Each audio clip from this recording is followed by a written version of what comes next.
YouTube অথবা ফেসবুকে হয়তো অনেকবারই এই উইন্ডমিলগুলো দেখেছেন, কিন্তু বিশ্বাস করুন, মোবাইলে দেখা আর নিজের চোখে বাস্তবে দেখার অনুভূতির মধ্যে রয়েছে আকাশ পাতাল ব্যবধান। যদি কখনো বাস্তবে দেখার ইচ্ছে হয় তাহলে আপনাকে আসতে হবে কক্সবাজারের ডলফিন মোড়ে। সেখান থেকে ইজি বাইক অথবা মোটর সাইকেলে খুব সহজেই পৌঁছে যাবেন চৌফুলদন্ডি এলাকায়। এই এলাকা জুড়ে একের পর এক বিশাল বিশাল উইন্ড টারবাইন রয়েছে। এর মধ্যে কিছু টারবাইন রাস্তার একেবারেই পাশে, হাত বাড়ালেই যেন ছুঁয়ে ফেলা যায়। দূর থেকেই দেখবেন দানবাকৃতির এই পাখাগুলো বাতাসে ঘুরছে। এই দৃশ্যটা সত্যি মনোমুগ্ধকর। আর যখন একেবারে কাছে যাবেন তখন বুঝবেন দূর থেকে যেগুলো ছোট মনে হয়, কাছে গিয়ে সেগুলো আসলে কতটা বিশাল। টারবাইনগুলোর কাছে গেলে বাতাসের চাপে পাখা ঘোরার সময় এক ধরনের বিকট শব্দ শোনা যায়।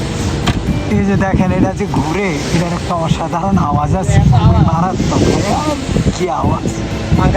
যেটা একদিকে আকর্ষণীয়, আবার কিছুটা রোমাঞ্চকর ও ভয়ঙ্কর মনে হতে পারে। এই শক্তিশালী বাতাসই ঘুরিয়ে দেয় টারবাইনের পাখা, আর সেই ঘূর্ণনের মাধ্যমেই উৎপন্ন হয় বিদ্যুৎ। খরুশকুল, চৌফুলদন্ডি, পিএমখালী ও পোকখালী, এই 4টি ইউনিয়ন মিলে এখানে বসানো হয়েছে মোট 22টি উইন্ড টারবাইন। এর মধ্যে বর্তমানে 2টি টারবাইন স্ট্যান্ড বাই অবস্থায় রয়েছে। প্রতিটি টারবাইনের টাওয়ারের উচ্চতা প্রায় 90 মিটার, আর প্রতিটি ব্লেডের দৈর্ঘ্য প্রায় 60 মিটার। ভাবতেই অবাক লাগে। সব মিলিয়ে এখান থেকে উৎপাদিত হয় প্রায় 60 মেগাওয়াট বিদ্যুৎ। নির্দিষ্ট গতির বাতাস পেলে একটি টারবাইন থেকেই সর্বোচ্চ 3 মেগাওয়াট বিদ্যুৎ উৎপন্ন হতে পারে। প্রকৃতির সৌন্দর্য আর আধুনিক প্রযুক্তির এমন সুন্দর সমন্বয় খুব কম জায়গাতেই দেখা যায়। এই উইন্ড টারবাইনগুলো দেখতে যেমন দৃষ্টিনন্দন, তেমনি দেশের জন্য অত্যন্ত উপকারী একটি প্রযুক্তি। তাই যদি কখনো কক্সবাজারে ঘুরতে আসেন, সমুদ্রের পাশাপাশি এই জায়গাটাকেও আপনার দর্শনীয় স্থানের তালিকায় রাখতে পারেন। যদি ভিডিওটি ভালো লাগে তাহলে লাইক, কমেন্ট, সাবস্ক্রাইব অথবা ফলো করার মাধ্যমে পাশে থাকবেন।